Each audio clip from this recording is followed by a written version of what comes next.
Hello, everyone. Thank you so much for joining us this afternoon. We'll get started here in about 30 seconds. So I'll let everybody come in and get settled. Thanks so much.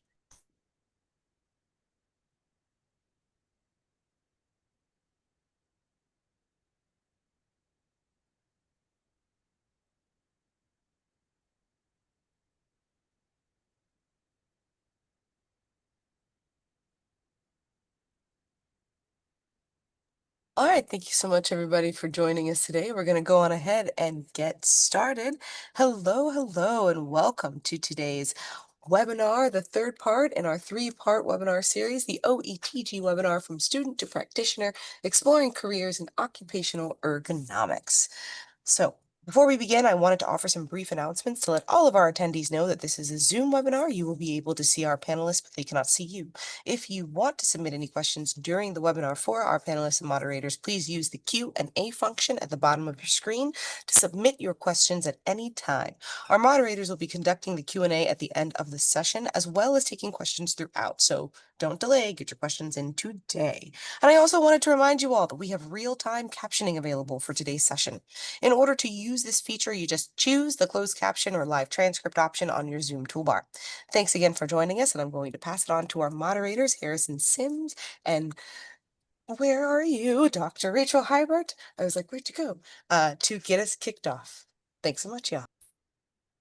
Yes. Hello, I'm Harrison Sims. I am the moderator for the session today. I'm very excited to be working with this fantastic set of 5 panelists. And we're going to be talking about the transition between being a student to being a human factors practitioner. And thank you all for joining us here. So we're going to start with introductions, and we're going to have all the panelists go through their name, their role in their company, and a little bit of their educational background. And we will start with Rachel. Hi, I'm Dr. Rachel Hybart. I am a sports science consultant and human performance research engineer in Atlanta. I got my PhD in biomedical engineering from the University of Florida. Hi, everyone. My name is Angela Levitan, and I work for ARCA. We're a forensics engineering firm, and I do biomechanics and human factors there. And my background is a PhD from Virginia Tech in industrial systems engineering, human factors. Hi everyone, my name is Anu. I got my PhD from Virginia Tech, and right now I work as a biomechanical engineer at St. Jude Children Research Hospital. Hi, everybody. I'm Christy Bowerly. It's nice to be here today. Thank you for joining. I am a distinguished human factors engineer at Apple, sit on the design team, and my background educationally is a PhD and master's from the University of Michigan, and I did my undergrad at the University of Iowa. Hey everyone, my name is Jill Streamer. I work at Boeing Technology Innovation as a technical lead in human factors engineering, and my background is a mechanical engineering degree from Virginia Tech and a biomedical master's degree from Virginia Tech. Awesome. Thank you to all of our panelists for joining us today. This is going to be a really fantastic panel, and I'm really excited to learn more about all of your careers. So the first question, just to kind of kick things off, is what kind of projects or problems are you typically asked to take on, and how do they connect with the broader goals or workplace outcomes of your organization? And anyone can start us off with this question.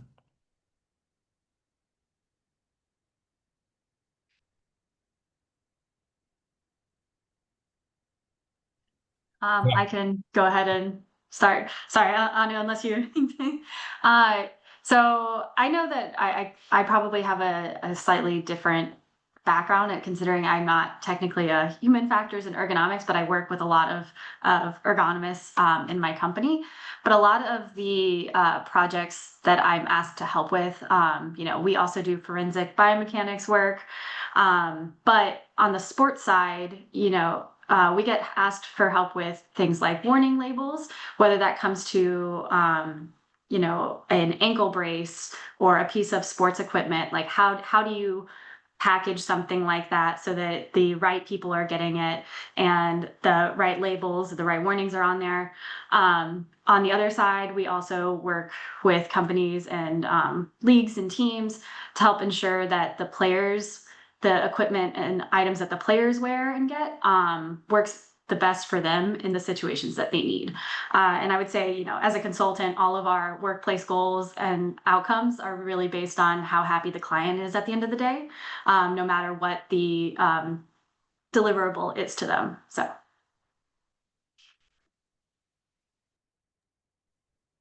Yeah, so I can go. For me, I work at St. Jude Children Research Hospital, and for most of us, I feel like we are aware of what St. Jude does. But what we do here primarily is to work on um, pediatric cancer, and what that means to us in terms of business goal is to make sure that we give these kids another chance at living, right? How can we improve the life of these kids, right? So that's primarily what we do here at St. Jude. And we just opened the Gate Mobility Lab, which is where I'm working right now. This is the first one in the hospital. So it's kind of like St. Jude thinking of incorporating gates into what they do, you know, instead of what the biological things they do, gene, genetics, all those things, right? So what day-to-day tasks look like for me is to ensure that we develop a pipeline on the kind of kids we are going to see, the kind of data we are going to get, what are the biomarkers that tell us if these kids' conditions are improving, right? And also when these kids when they go home, what happens to them? How can we monitor them when they go home, right? How can we look at their condition and see if their condition is improving? So typically we use traditional biomechanic instruments. We use Vicon, we use force plates, we use Xeno work mat, all those things. But when it comes to monitoring them at home, we rely mostly on wearable sensors. So IMUs and all those things. And my role primarily is just to develop pipelines to process all those data basically. Yeah.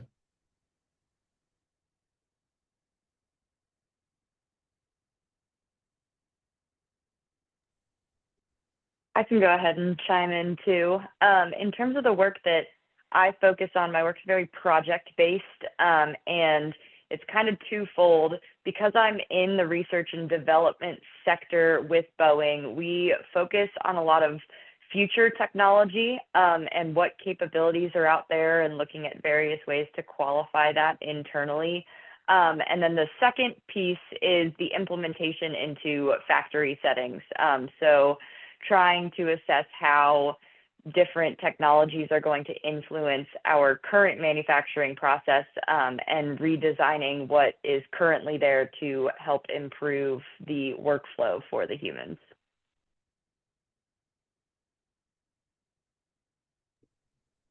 Christy or Angela, anything else to add?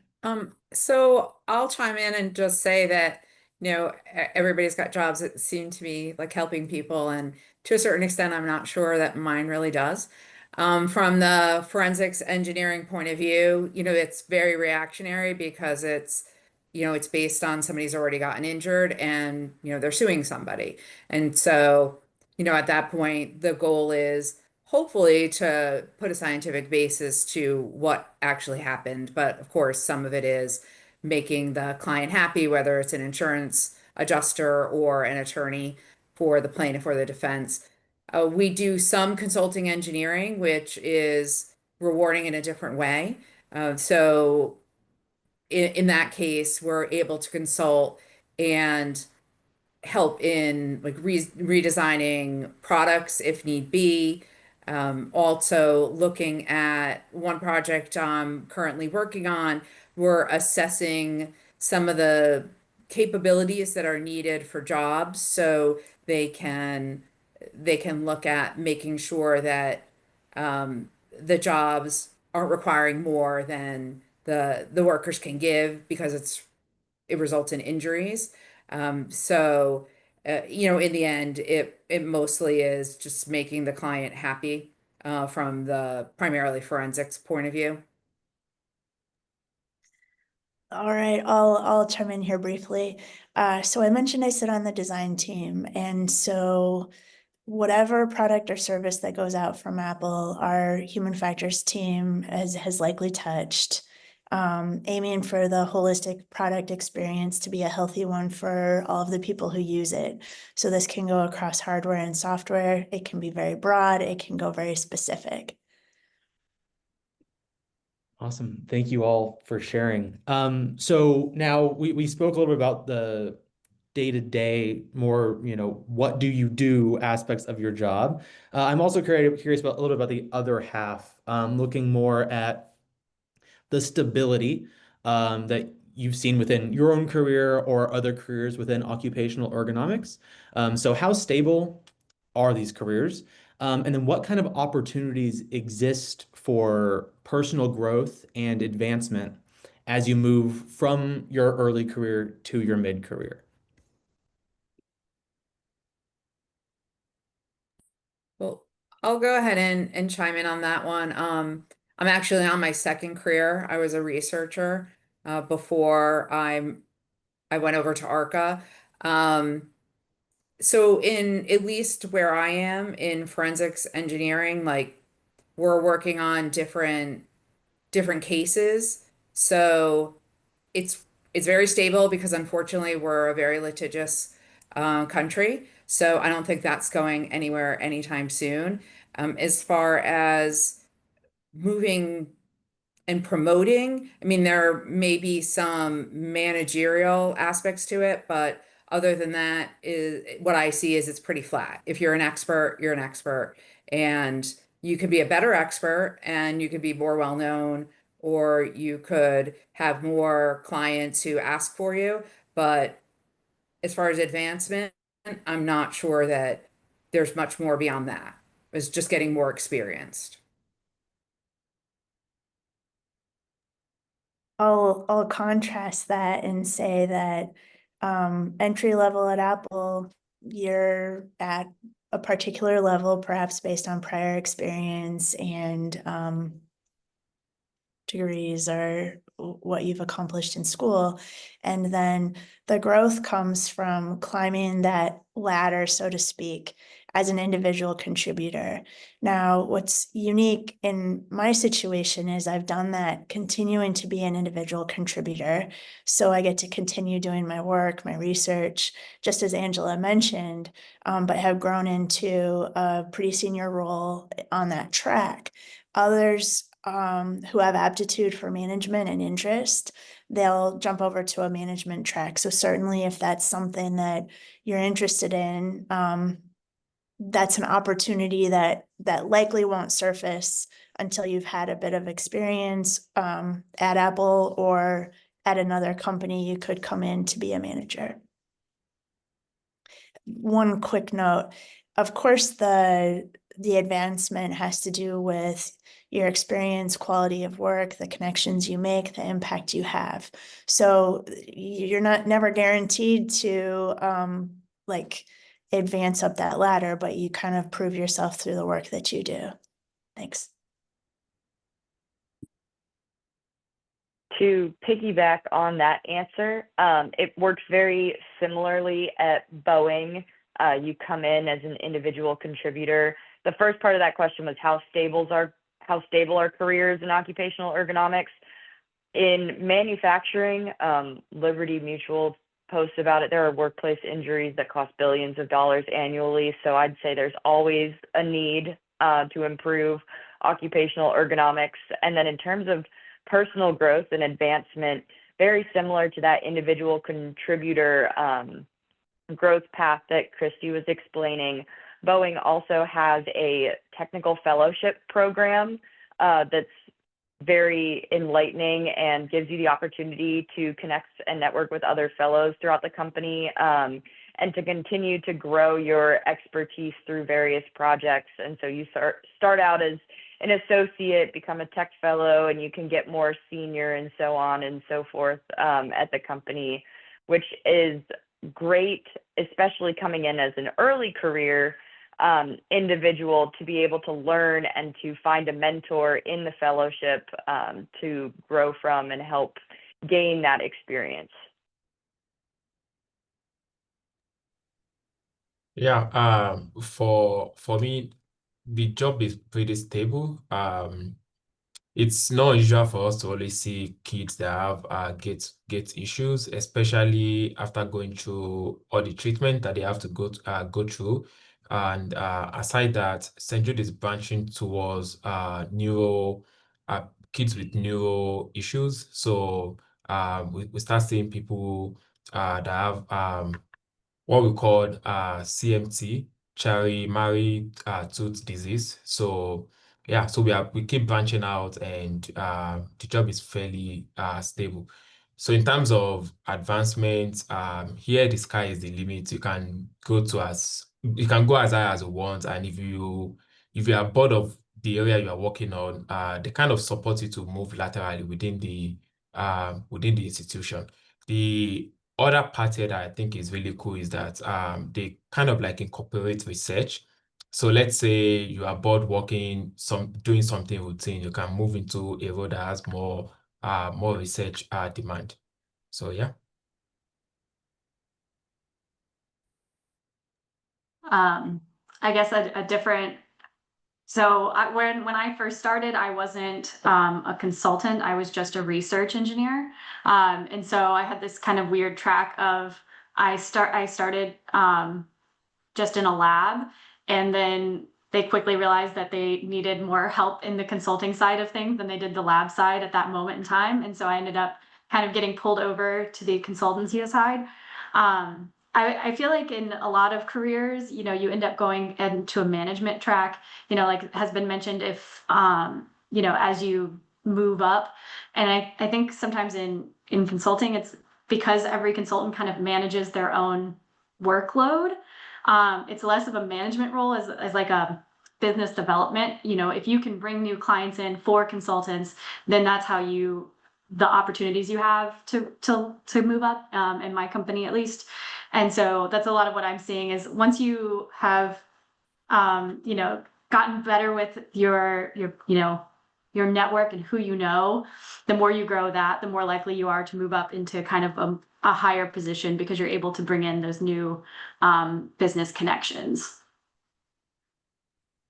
Awesome. Thank you so much. So we have a question from the chat that kind of is along the same lines about some of your day-to-day work. I think this question is most directed towards Christy, but I'll leave it open for everyone.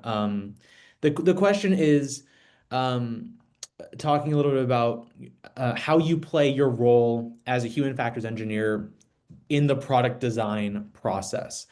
Specifically, um, what is it like working with other engineers? What's your role working with other engineers? And when you have design disagreements, how is that solved, and what are some strategies maybe for working across disciplines? Okay, thanks for the question.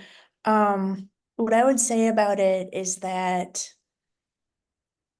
our human factors work, my work, is one piece of a big puzzle. There's a lot of considerations about product, and some are customer facing, some are not. But the way I see my work is that I advocate for the human in the loop and take a very data-driven approach to learning about how we accommodate people. Oftentimes, recommendations for product are aligned with other things, and that's quite harmonious. Other times we have to make some tough decisions, and that's a key part, is that ultimately decisions are made, and I'm a bit grateful that I'm not responsible for the decision oftentimes, but I feel my good job is when I've given the decision makers all of our understanding about the situation so that they can make a good decision. Awesome. Thank you so much. If anyone else has anything to add, maybe to broaden the question a little bit, just what it's like working alongside engineers from different disciplines, and that interdisciplinary collaboration, I think that would be really interesting and very valuable to hear about. In terms of product design and projects, especially when we're looking at something that might be implemented into our manufacturing factory or process, we go through various gate reviews or technical design reviews and get a group of interdisciplinary representatives in the room. So we are constantly partnering as human factors engineers with industrial engineers, manufacturing engineers, design engineers. And when it comes to advocating for human-focused design, one thing that I always go back to is what is the standard. We have internal policies and procedures, but also what is the rest of the world doing when it comes to standards. So making sure to pull on organizations like ASTM to help kind of guide those design principles.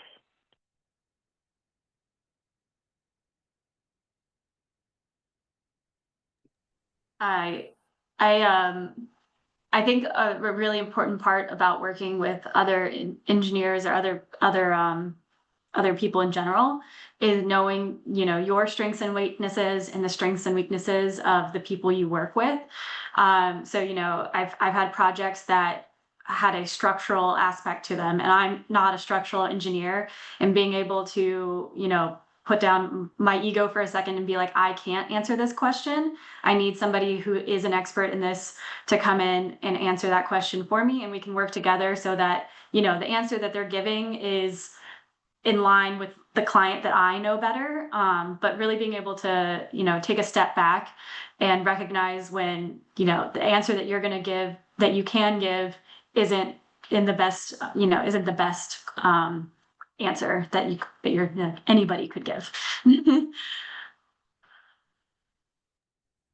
Yeah, for me, I work with people from different background every day, and one thing that's always stick out is how different people are in their research role, in their day-to-day work. But then I always have to learn from their perspective to see what they want, right? Because people can come to you and say, "Oh, we want to measure this crazy thing," and the default answer for me might be no, But after like quick back and forth, I realized that okay, probably this is possible, and just give it and help them to achieve what they want to achieve. So basically, learning from others is critical when you have to work with people from different backgrounds. Yeah.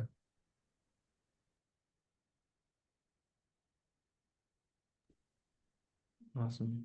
Angela, do you have anything else to add? If not, we can move to the next question. Cool. Okay, awesome. Then we're gonna shift scope a little bit here. We've been talking a lot about your jobs and your careers, which has been very interesting. And we're going to shift a little bit more towards getting those jobs and careers and landing jobs specifically coming out of your PhD program or your master's program. So from your experience, what skills or background experiences make candidates stand out during the hiring process? And what can students do now to prepare for this hiring process? Are there any specific certifications or skill sets that are particularly valuable, maybe at your company or just maybe more in general?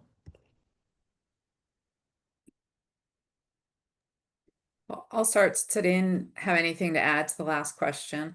From the point of view of for my company and the kind of work that we're doing, I mean, I did not get my job at this company right out of school, but I've been involved in talking to many people who have applied for jobs at my company.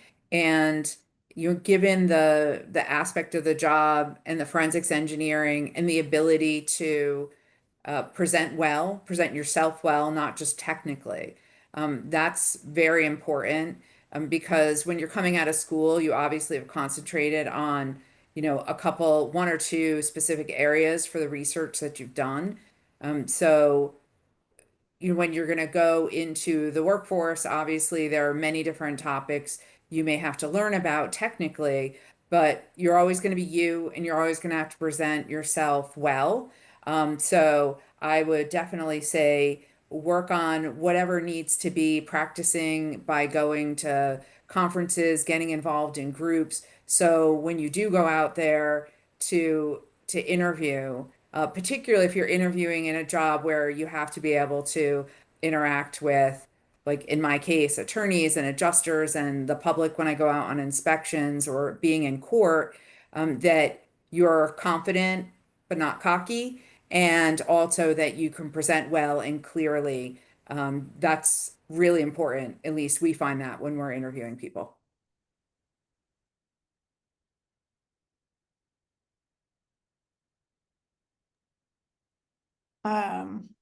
We're in, what we're looking for is somebody who's clearly very skilled and able and confident. You have to sell yourself, yet bring a modesty.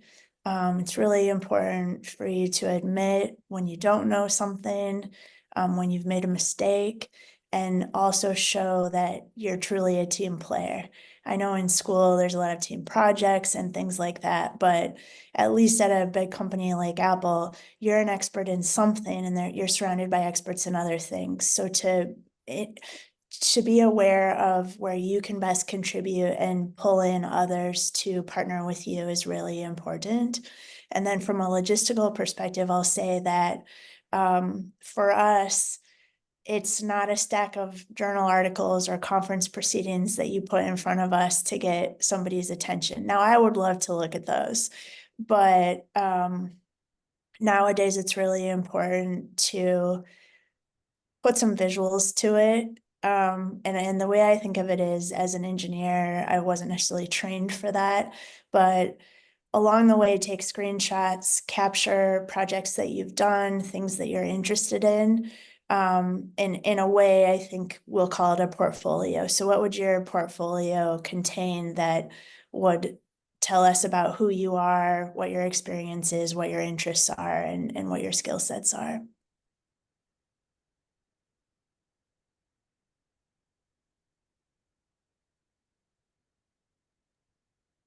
Yeah, similar to what others have said. One thing that made me stand out when I was applying was my technical skills and my research skills, because they were looking for someone that is an hybrid of both worlds, right? Not too strong technically, not too strong research wise, and yeah, so I was able to present myself in that manner to them. But when I was looking for the job, one thing that I wish I'd done earlier was to start looking at job posting before leaving school, right? Because there's a lot of certifications that I see in job postings that they don't even mention in school. And when I tried to take the certifications, I saw that they were free for students, but then I was no longer a student. So I was like, do I have to pay for this certification now? All those kind of things. So yeah, if you are still in school, a good thing to do is to start looking at job posting so that you see what the technical skills that those companies require, what they are, and what are the certifications that you need to get into the job. Even something that is entry level, you'll be surprised by the amount of certification that people will ask. You must able to know some of the ISO codes, all those kind of thing. Yeah, start looking into those. The other thing is that and this might apply mostly to people in Virginia Tech, but then we were trained as occupational ergonomics and biomechanics, right? But then there are some biomechanical courses that we should have taken in school that because of the way Virginia Tech designed their program, we didn't take some of them. So you might want to look into those and see if you can benefit from those courses, So yeah. I think a lot of a lot of the questions that I was asked when I was interviewing were not necessarily related to the skills I had, but my ability to learn new skills. I think in grad school, a lot of what I was doing was becoming an expert in one really small thing, whereas my career has now been, okay, now you need to learn about a really broad range of things that you maybe don't have any idea about, but you need to know how to become an expert in that. And you don't have 5, 6 years to do it. You have, a few months. And so, being able to show that, you're willing to learn new things, you're trainable, you get along with people, like things like that are also really valuable. And I know those are sometimes a little bit harder to convey in an interview. But sometimes that comes by talking about your hobbies, like how can you apply what you've learned in grad school to something different than what you actually did in grad school, and kind of showing something like that. So, I played soccer and talked about how I used, wearables that I used in grad school and related it to sports. So even though I hadn't studied sports, I was able to make those connections in the interviews. So.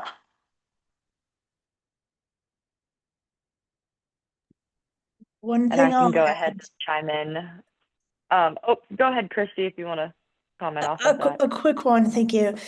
It's really important to ask questions. And even at work, a question inspires a solution.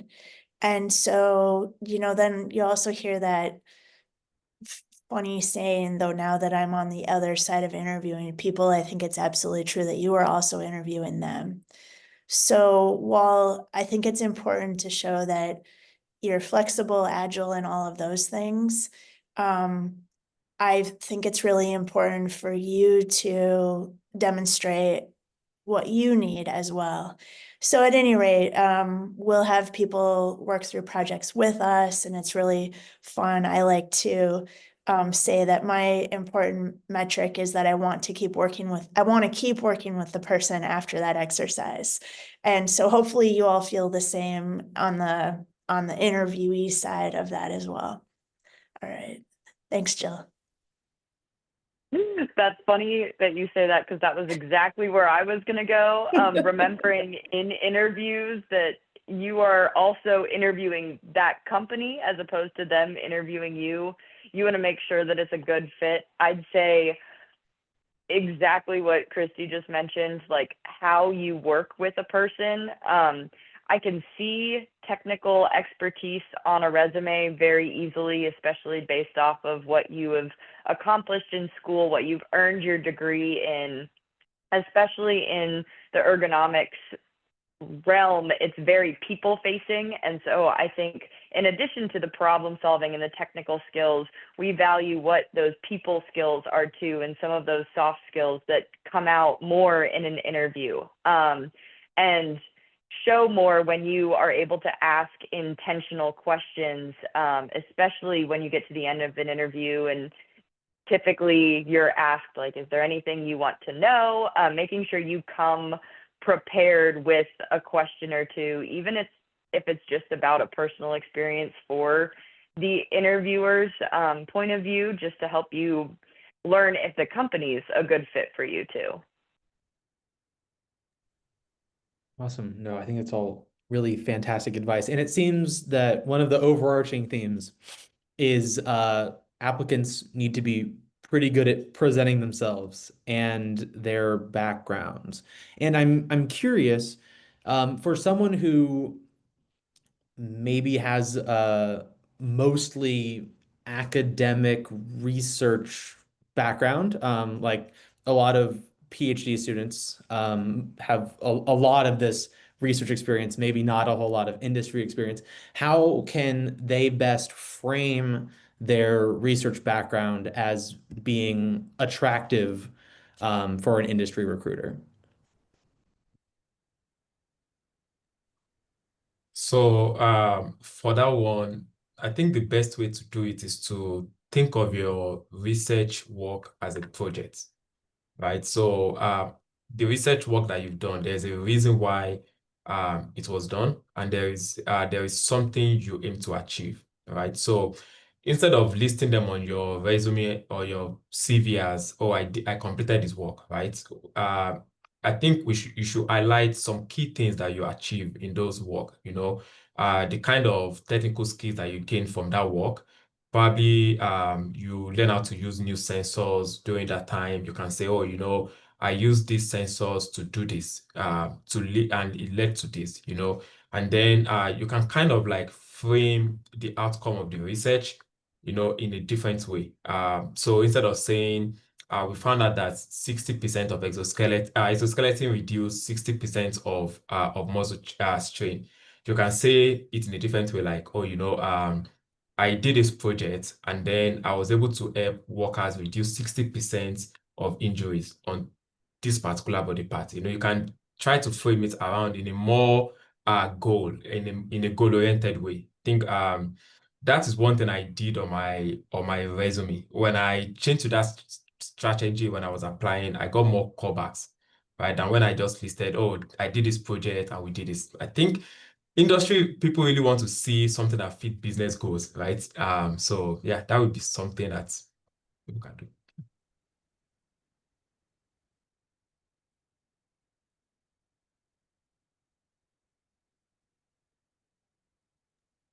Um, I feel like, sometimes on a resume you put your technical skills, but also, along with looking at the research as a project, talking about how you got to the outcome. So the different things learned how to do, whether that's like, oh, I've implemented different types of coding languages, or I learned how to use these specific types of sensors, because a lot of times those are things that might be more applicable in an industry. So, if you know how to do motion capture or use IMUs already, then that's one less thing that you need to be trained on. Or, one more thing that, you might bring to the table that they don't have in their team already.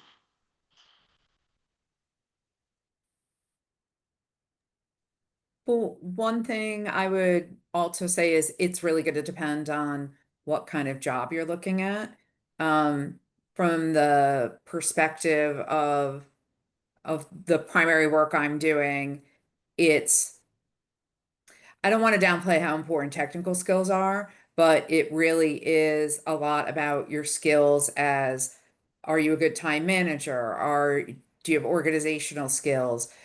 So maybe also trying to think of what are some of the personality skills that work with the job, and what have you done in those projects that show that show you're a leader if you need to have leadership skills, or to show that you stepped up because some part of the project required you to multitask. I mean, I know for the most part, everybody probably does that, to get their PhD, but to try to highlight some of those skills and how you have examples of it, not just saying that you're organized, for example, but trying to give an example from your work that exhibits that.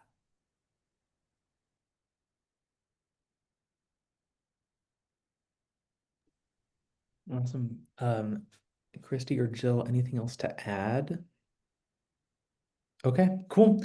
Then we will move on to a chat question, still in the realm of job acquisition and presenting yourself well on applications.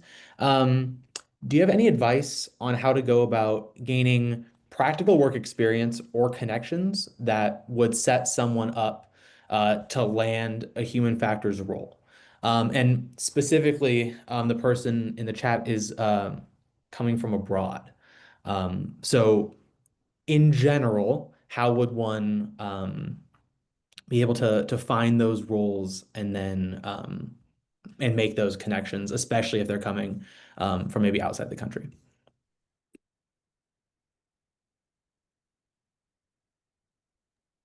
I think my first piece of advice would be to utilize platforms exactly like this for networking.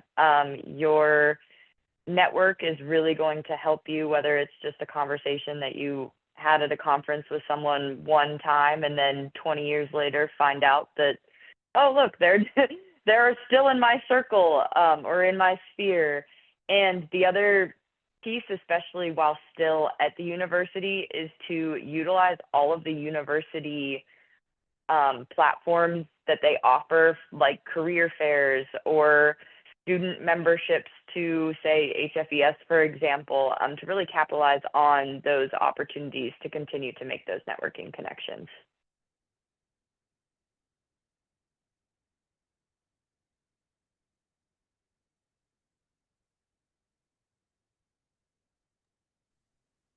Um, uh, as as a student, I think, you know, especially in, you know, in grad school, I know not everybody goes to grad school, but you usually you have some type of mentor there as either an advisor, or if you're doing research, you know, a research advisor. And I think sometimes you view them as just somebody who can help you with academic, you know, if you want to go into academia. But a lot of times they have a lot of industry connections too. So whether it was people they went to grad school with, former students, you know, people who have reached out to them to collaborate. So really, you know, always ask those mentors, because they're usually happy to help. You know, so if you put it in their mind, a lot of times they'll come back to you, you know, a couple months later and say, oh, I remember you said you were looking for this type of job and I saw this posting. So even if they don't have that connection, they're very good at keeping an eye out for their students and for people that they believe in. And so, you know, definitely keep up those that communication line. And then, you know, in the future you can reach back out to them and maybe help some of their current students.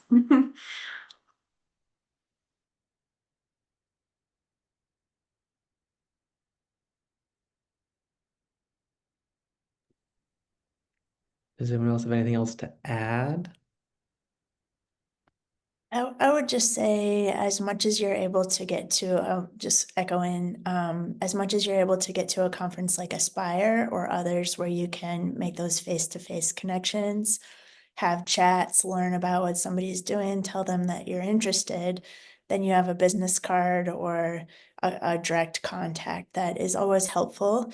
Though to say it isn't always guaranteed, there are opportunities, places for internships.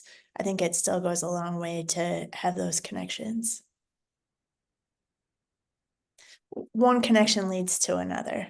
Oh, you're not doing that? Do you know anybody else who might be interesting to talk with? And then it can keep going.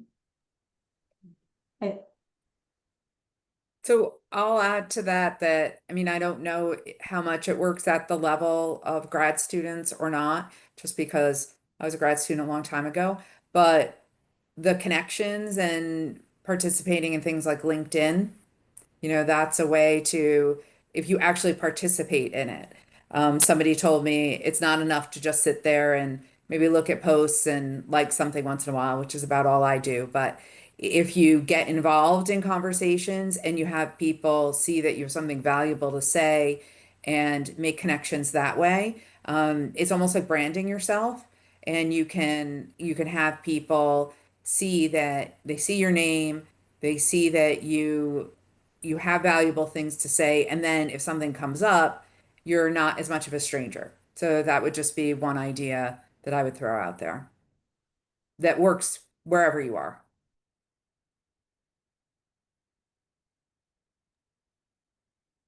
I do think, you know, too, like keeping the connections, which is something I have always struggled with, as far as like you go to the conferences, you meet a ton of people, you get the business cards, and then you don't follow up.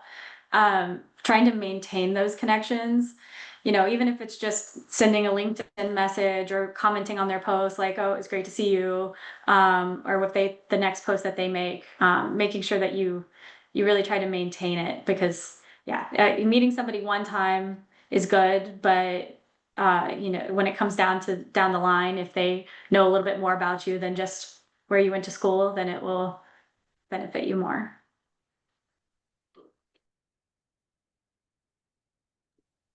Awesome. Such fantastic advice, and all things that certainly I could work on. So this is very, very valuable. Okay, so we're gonna shift gears one last time, moving a little bit more into current trends in industry jobs and what to expect. While we're doing this, if you are a participant and you have a burning question that you want to ask, now would be a great time to put it in the Q&A so we can get to it before we end today. But the question I'll ask our panelists right now is the AI question that I think I'm like required to ask. How is artificial intelligence changing the job market in your field specifically? And then also, how is it influencing the types of jobs or maybe the priorities of the jobs that you are assigned to?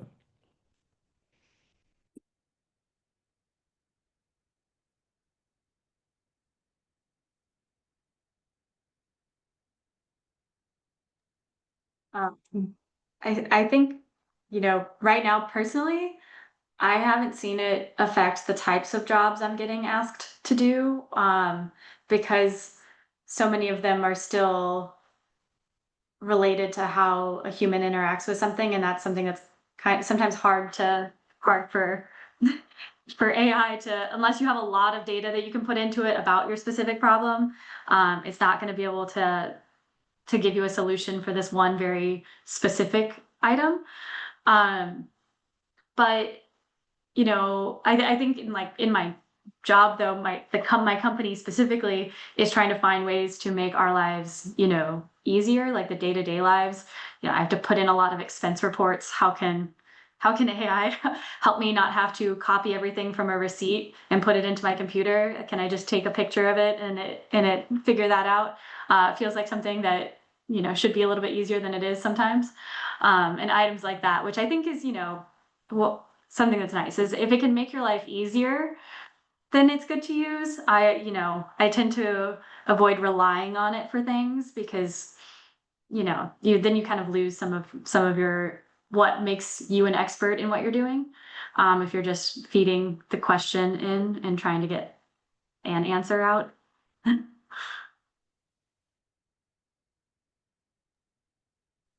Yeah, to add to that, for me, my company is trying to make us incorporate AI into most of the pipelines that we are developing because we are just starting up. So they feel like this is a great time for us to incorporate AI into most things we are doing.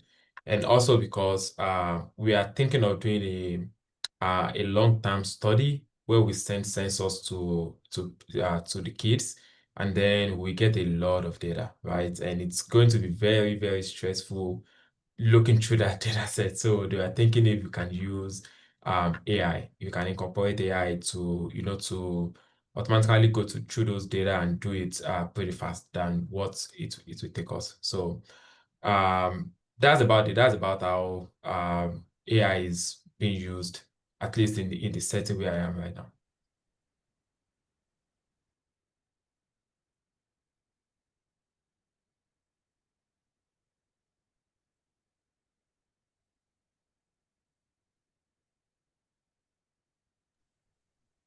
Does anyone have anything else they'd like to add?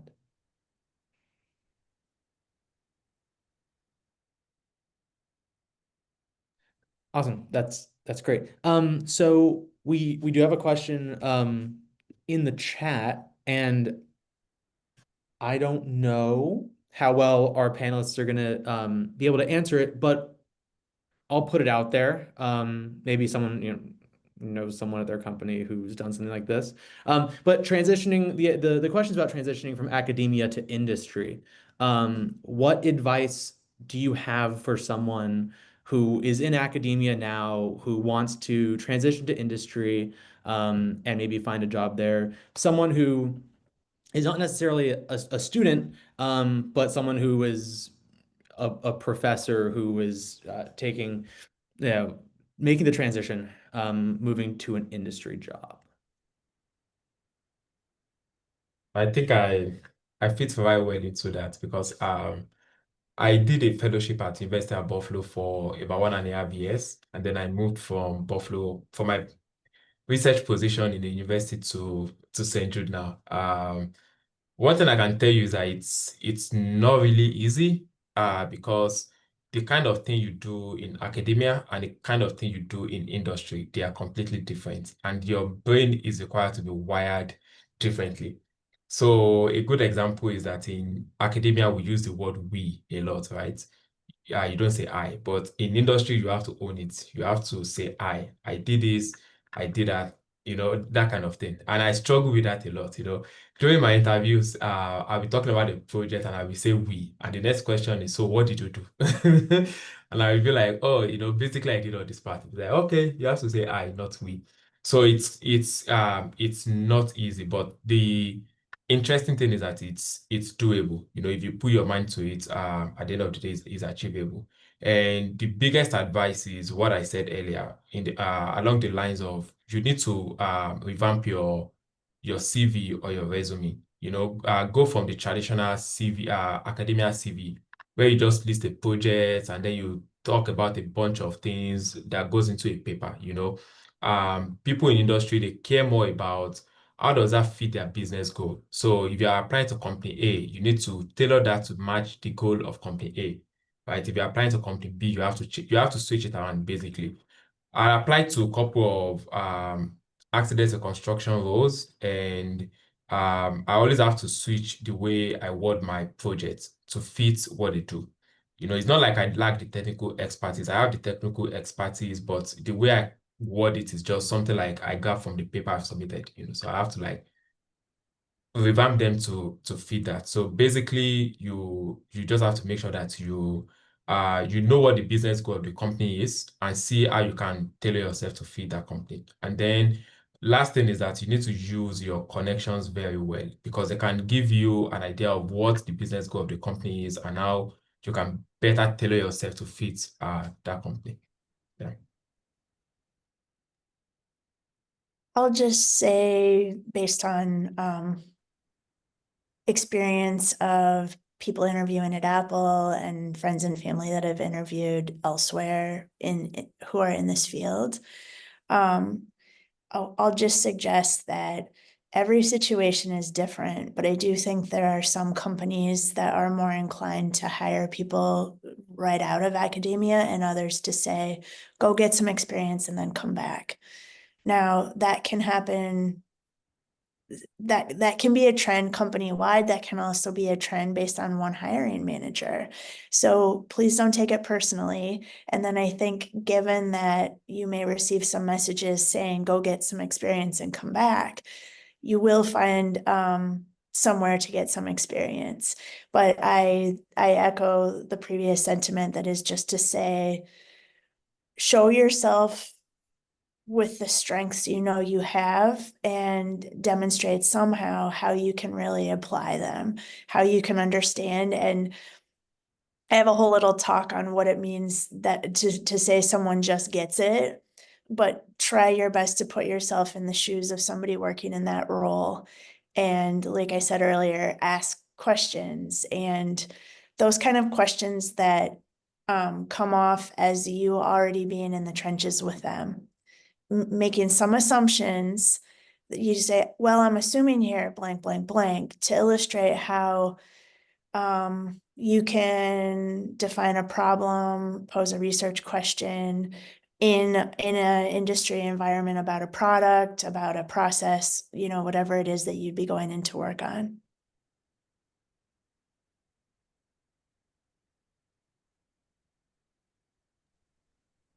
Is there anything you'd like to add? It is interesting because in my field, there's a lot of people who work in my industry who still maintain that academic relationship. So, adjunct faculty and things like that, where they had a connection to an academic institution. They ended up going into industry, but they maintain that connection, which is good for multiple reasons. Sometimes doing research is easier in an academic institution than in an industry position, depending on what that research looks like, funding for it, and things like that. But then also, viewing it as a way to continue teaching people about the industry, teaching people about how to do that industry role, and having those connection to the students that are coming straight out of school and like potential hires. There's a lot of reasons that people maintain that academic relationship, but they're not, I will just say, like, depending on the role, it's not always a just academic or just industry.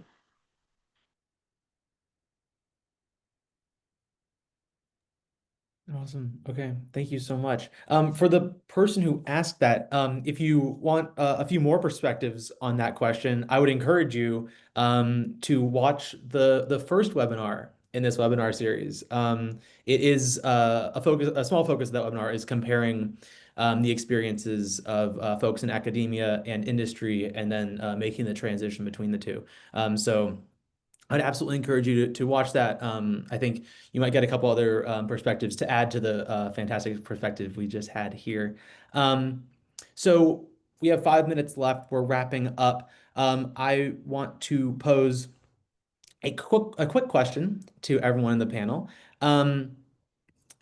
Basically, what changes or opportunities do you see emerging in the field in the next couple of years? And how can students best prepare to meet those opportunities? And since we're running out of time, we'll try to keep all of the responses to a little bit under a minute. But yeah, just some ideas about emerging trends. I'll jump in quickly and just say I think the easy answer is technology. It is constantly becoming something we're learning to rely on more, but continuing to practice your people skills and your critical thinking skills using technology as a tool, not necessarily as the solution. So making sure that you are maintaining your own individual thinking.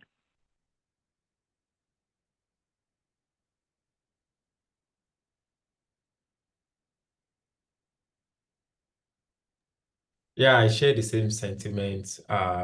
I think technology is one thing that we keep changing over the five to 10 years, and a lot of companies also want to see automation, right, in all the things we do.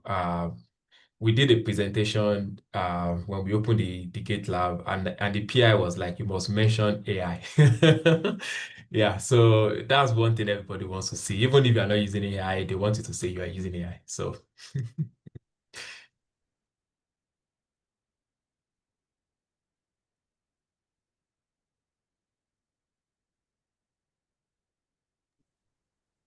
Rachel or Angela, anything to add to this? Awesome. Okay, cool.